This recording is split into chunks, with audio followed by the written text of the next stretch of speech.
website, and I'll be starting my reaction in 1-0, go! Alright, I'm pumped up for the series finale. Hails to the fuck yeah. Alright, I wonder why it needs to have a caption on this work of fiction, though, with yellow vampire elements involved. But, you know what? Alright. Guess Funimation would rather be playing it safe.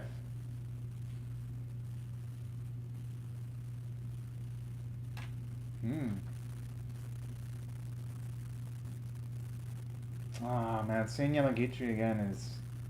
It's saddening just considering what happened to him. Oh.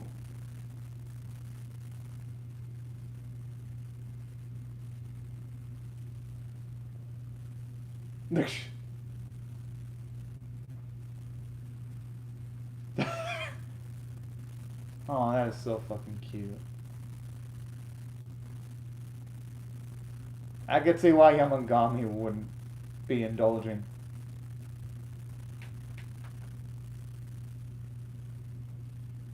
Yeah! Oh.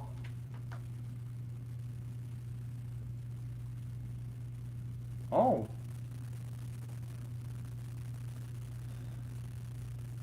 Hey, you know, now it makes me wonder, if this is just a dream sequence, or if that actually happened in the past with him actually at least meeting Masaki at least once. Right before things get crazy.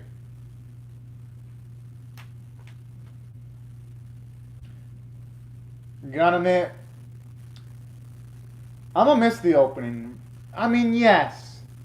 When I do my reactions to the other episodes, I only skip the opening because I've seen it a good amount of times. But, regardless, the opening is pretty damn fucking good.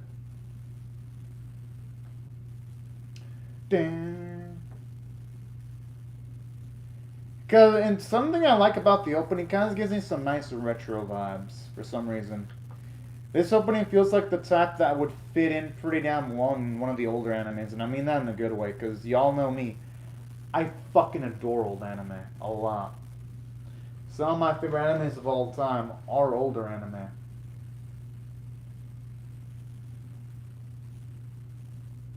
Hell yeah. Hopefully, though, the shooting stars imagery represents that things are going to take a positive turn in the series. And not a negative turn, but you never know, though. But then again, I heard good things about the ending, though. Not anything specific, but at least people have said that the ending is at least well done, so that's a positive.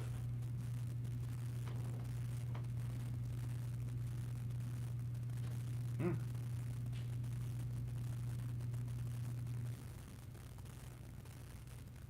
Oh.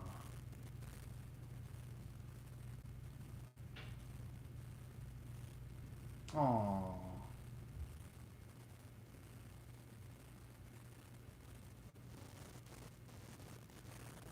It's a shame that circumstances robbed Maeda of a potentially beautiful relationship.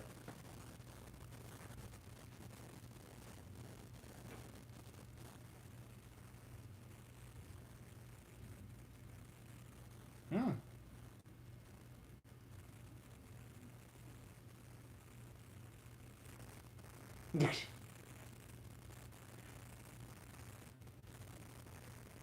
Can't blame him for trying to talk about pleasantries, though. It's so weird seeing this series in like bright colors, though. Considering what went down throughout the series. I mean, in a good way. Oh, that's so fucking cute, that little blushing. Aww.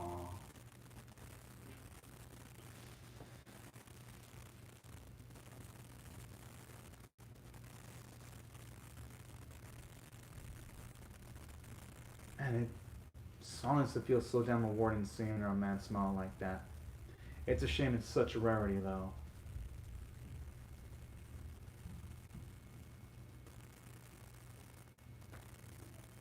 Hmm.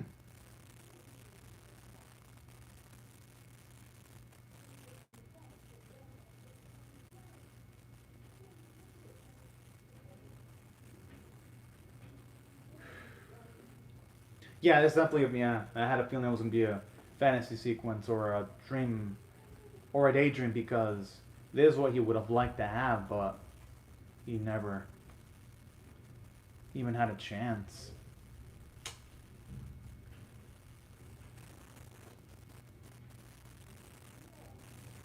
It'd be nice if Kurusu and Maida could just talk things the fuck out. Ah.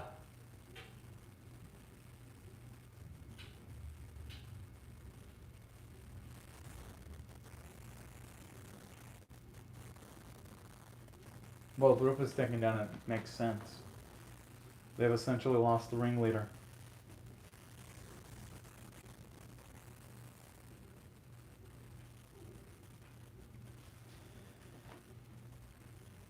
Huh.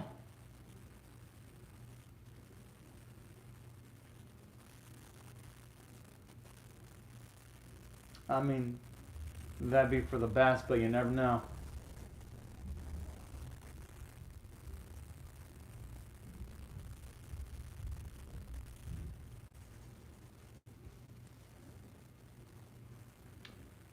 Honest, honestly, yeah. It's nice to see how the kids are even utilized narratively, even though you can argue that it's a plot device. It still works than just having cutesy kids in the background doing nothing, so I'll give the series credit for that. Because at least those kids had time of interacting with Sue and Amy at the very least. Aww. Man, that dude is such a fucking bro. Going this far.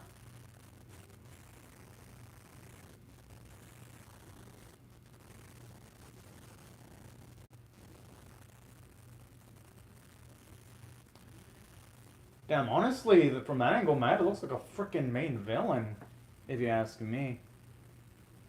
Just by his facial, just by his facial features and the way his top part of his head is shaded.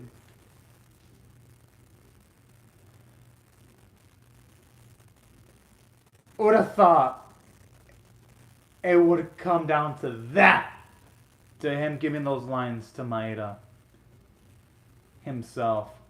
They're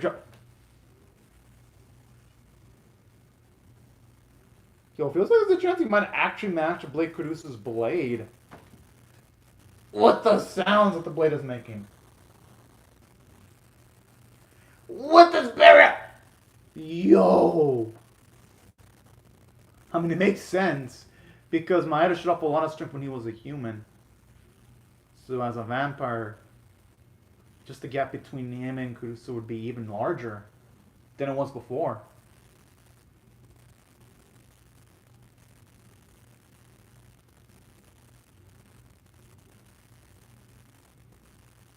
Yeah, that sounds like bad.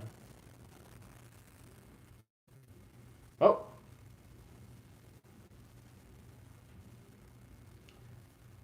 I'm assuming it's interesting because now Maeda, if you were to talk about Yamagi, he would change his mind considering Yamagi gave up his life to save Maeda.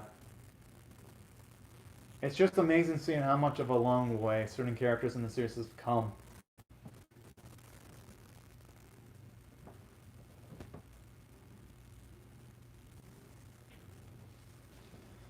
Whew.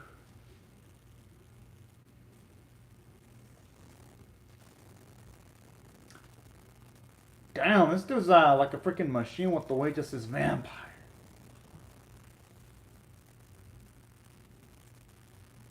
Aww. Yeesh. Oh. Yo, now that was gutsy right there. Taking an attack so that you can get a blow against the Maeda is freaking genius.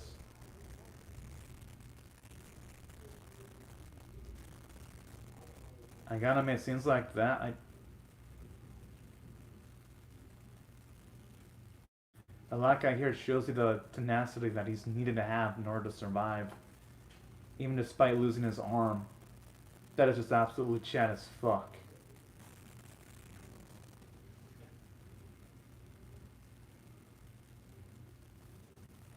That explains why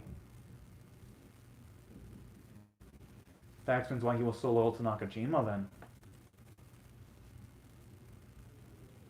And this is why I love what the episode's doing. Aww. And honestly, Nakajima truly meant that. He tried to set up his own daughter in Maeda. And not just that. Nakajima did have certain positive goals. It's a shame that Nakajima became twisted along the way, though.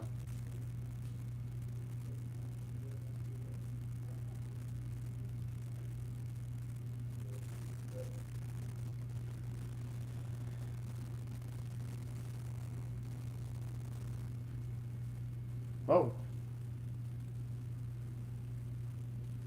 I thought for a second my laptop was shaking.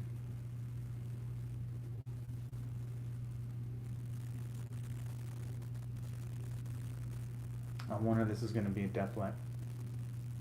Yeah, it feels like Maeda's definitely going to die. Because he wouldn't be fantasizing like that for no reason. Oh, hello, Ruben Contreras. Yeah, you're just in time, actually. I decided to finish off the series today. So that later today I can focus on Dragon Quest. And then afterwards I might even be able to focus on Osamake.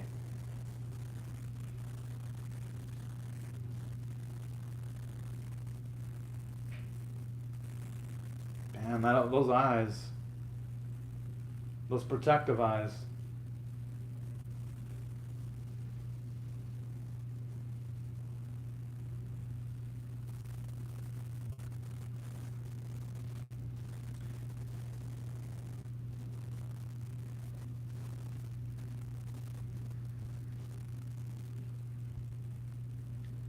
Shit. Alright, looks like he might become back to normal. Yeah, because he doesn't have a dark shading on top of his head anymore.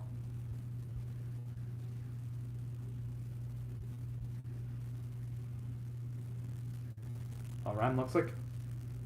Fuck! I guess that was some false hope.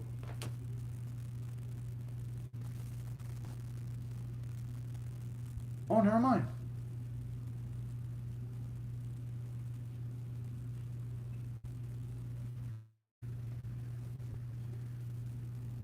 Yeah, because he's going to have to learn that he's going to have to do things that he's not going to be comfortable with. I honestly think the softness of Kurusu is what makes Kurusu Kurusu, and it's a positive quality, if you ask me. But like I hear, it's definitely implying that Kurusu, at least for this moment in time, he can be soft. He can't be doing half measures now.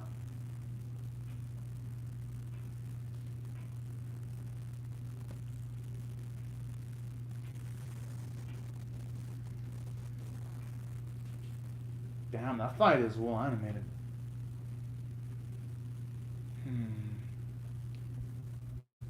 Oh, thank you very much, Ruben Contreras. Let me try to fix that.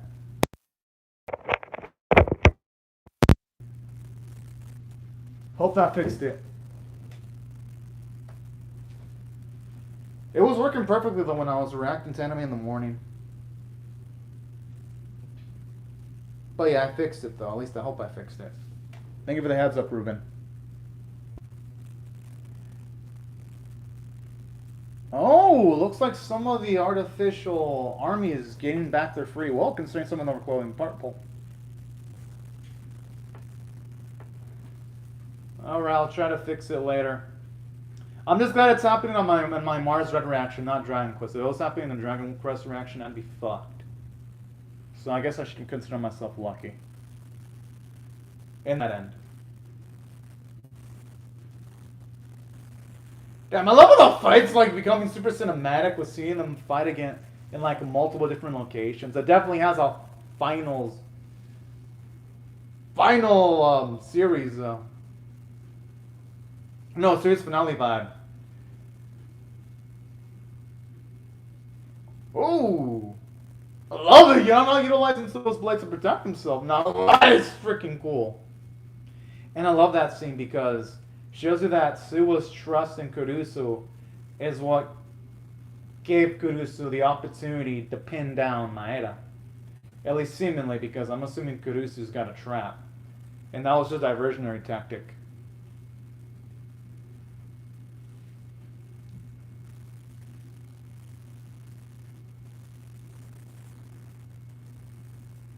Oh, yeah. Oh! Oh, no, no, no. But yes!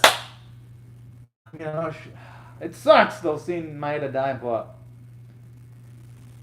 Kurusu had to do it. He had to. There's just no fucking way. It could have ended off differently.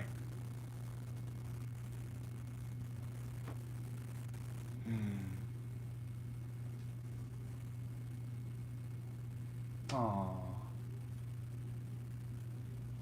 Damn.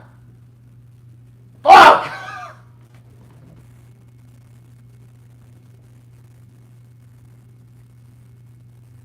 Aww.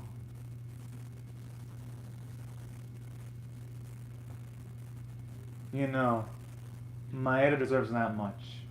He does, because what gone through.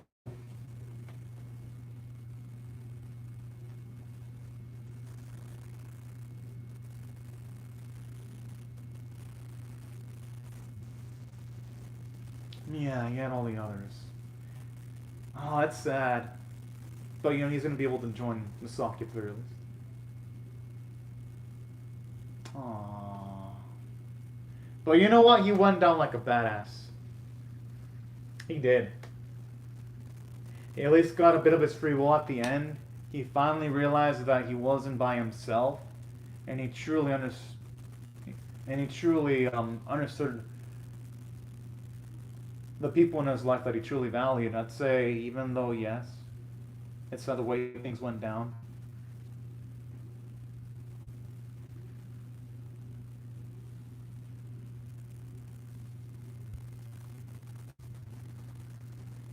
There's always going to be fighting in some way, shape, or form. It's just that the immediate fighting is over. That's the only difference. Oh, fuck.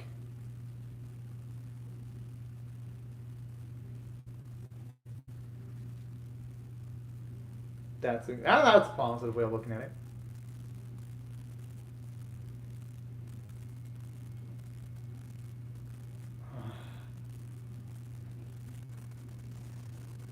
Oh. Oh.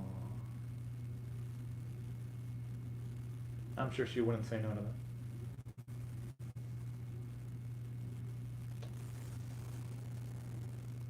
Oh. Oh.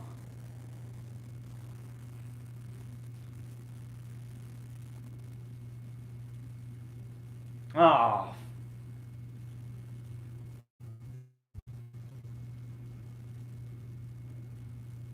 Hey, you know, I like that.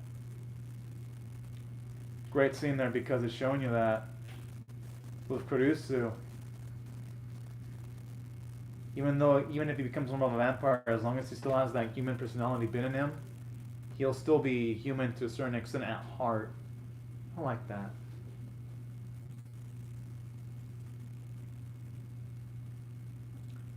A lot of nuance on that scene there.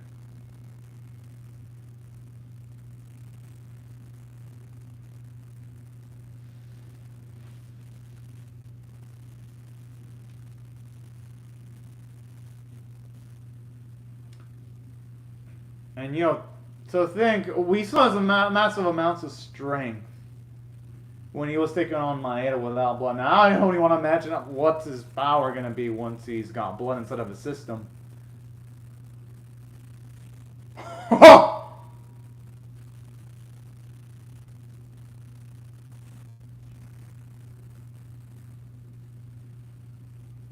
I mean, Kurusu's living up to the hype.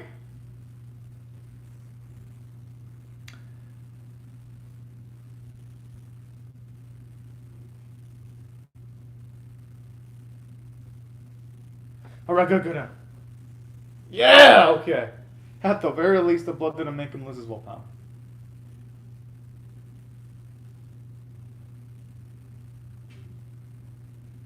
Yo, this is so epic! Oh man, now this is how you do a series finale. Oh no, the sunlight.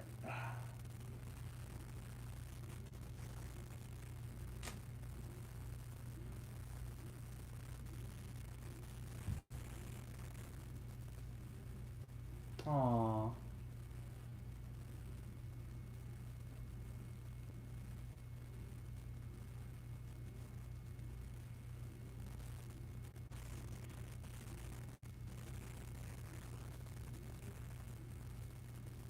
But hey, at least the others have their happy end, though.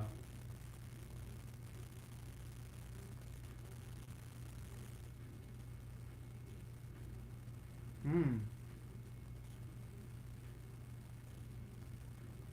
Uh, I like that line. And now he's saying it with a nice sense of toughness.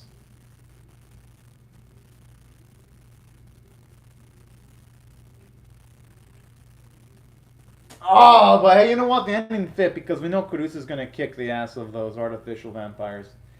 There's like no doubts. He's gonna fucking dominate the battle.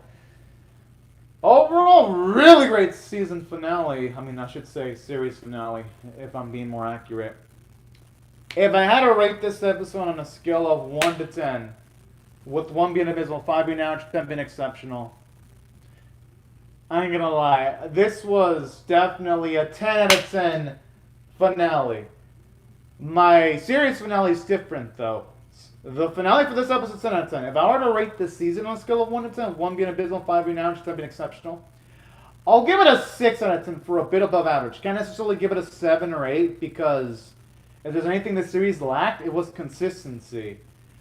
Like, for example, Odd Taxi and Back Arrow. I gave those 7 out of 10s because they were consistent, but they botched their endings. If it wasn't for that, those would have been straight up 8s or even 9s out of 10s. This series, before this final episode, was going to be like a 5 or a 5.5 out of 10, which in the average zone. This lifted it up to, at the very least, you know what? You ended well, so I'll give you an above average grade. Because the middle episodes were slow. Like, for example, you had scenes where they were like getting the bamboo. They could have established that bits a bit more quicker in some of the middle episodes. But for the most part, it did a good job with the pacing at the start and the end of the series, at the very least. Seems like it's, oh,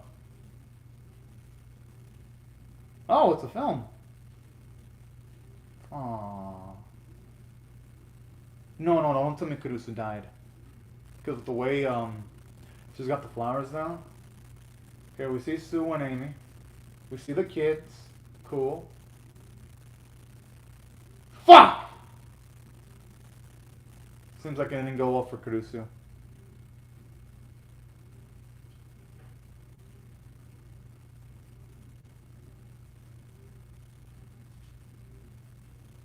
I like how it's a... Okay, I like how in this instance you see Furote actually accept his vampirism because it was established that he was naturally depressed, but then we see that decades have passed by. Considering that now we see modern buildings and all. Well, more modern buildings anyway. But yeah, going by this, fuck yeah, it does look...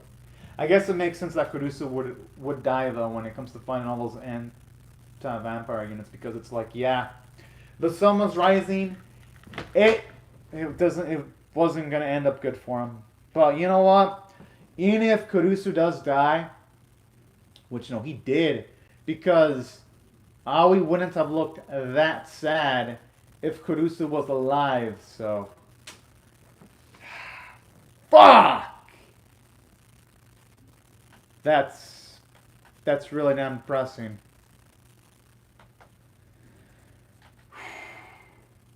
But you know what? I still love the finale regardless because it shows you that the finale was fucking good. I mean, And it wasn't just good, it was great. But no, you know what? Maybe it was Aoi having flowers because they're still big on Caruso. For all we know, Caruso's still alive and she's supposed to putting flowers for Maeda, and for all we know, Caruso's alive. Yeah, that has to be it because it implied that Caruso was gonna live. Yeah, you know what? No, I'm gonna accept that Caruso's alive because the series. No, yeah, you know what? No, Caruso has to be alive because those flowers have to be pretty much Aoi just thinking about all the other people that have died. So you know what? That's how I'm gonna interpret it overall. Now, in saying that, I'm gonna look and see if people think he actually died. Yeah, okay, good, good. Yeah, people think he's alive. Yeah, I mean, okay, good, good, good. All right, at the very, yeah, I mean, at the very least, it's implying. Well, the very series was vague. I think they're leaving it up to interpretation. But my guess is he lived, though. Fuck! You know what? I'm gonna see the final bit again. Because that really riles me up. I need to see if fucking Caruso lived. I'm gonna see those final bits just to see if Caruso's in the freaking crowds. Even though I saw the final bit like twice.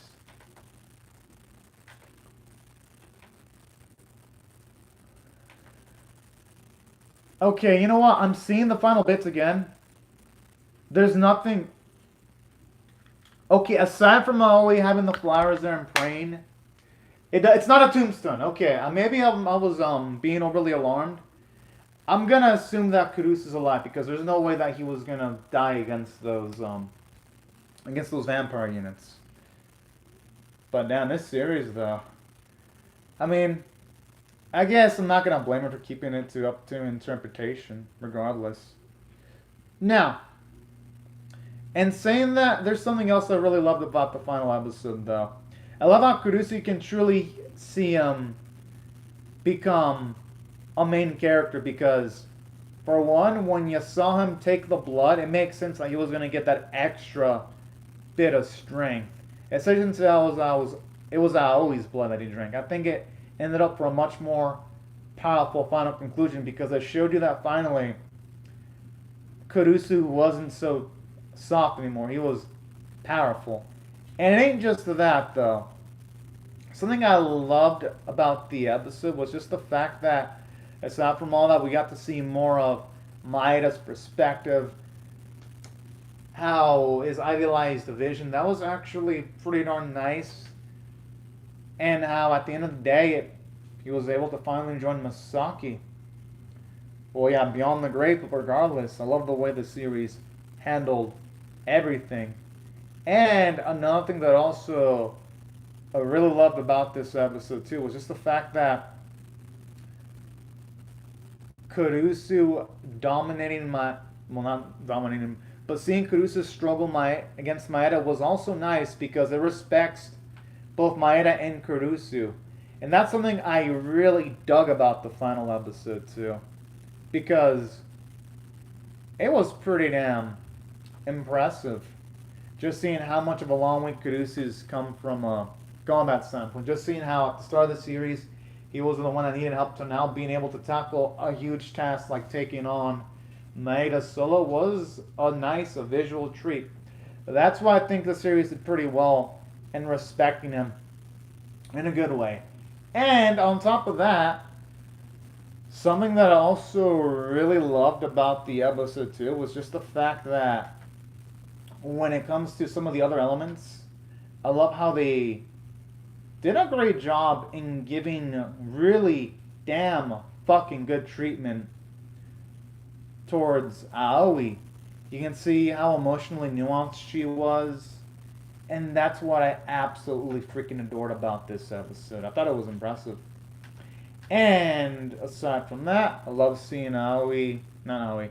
I meant to say I love seeing both Suwa and the girl at the very least living together. I love that because now you see something that Suwa has to live for and the girl too. I love seeing the children happy. That was nice. All in all, this ending was just super damn satisfactory.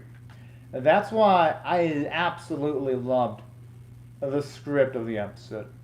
And the animation artwork were absolutely beautiful. You can tell that the animation stuff, they went in balls deep making sure everything looked beautiful. And that's why, for the episode itself, I gotta give it a high tier 10 out of 10. And for the series itself, I gotta give it a 6 out of 10 for slightly above average. Because it managed to accomplish all of this in a short amount of time. And yeah, it's pretty much my thoughts on the final episode in the series in general. It was a nice surprise, and I'm honestly shocked that the animation and writing stuff actually landed the ending pretty damn beautifully. Now, right before I go though, let me just say thank you very much to Ruben Contreras for commenting on the live chat. And also everyone else, thank y'all very much for watching my video. Hope y'all rate it, share it, comment, subscribe, and I'll see you in around 3 to 8 minutes if you're inclined to joining me for my Asamake rom-com, rom-com where the childhood friend won't lose. If y'all join me for my reaction to episode 5 to that, I'll see y'all in hopefully 3 to 8 minutes. But anyways, y'all, thank y'all very much for watching my video, and I hope y'all have a fun, great, safe, and fantastic day, everyone. Bye-bye.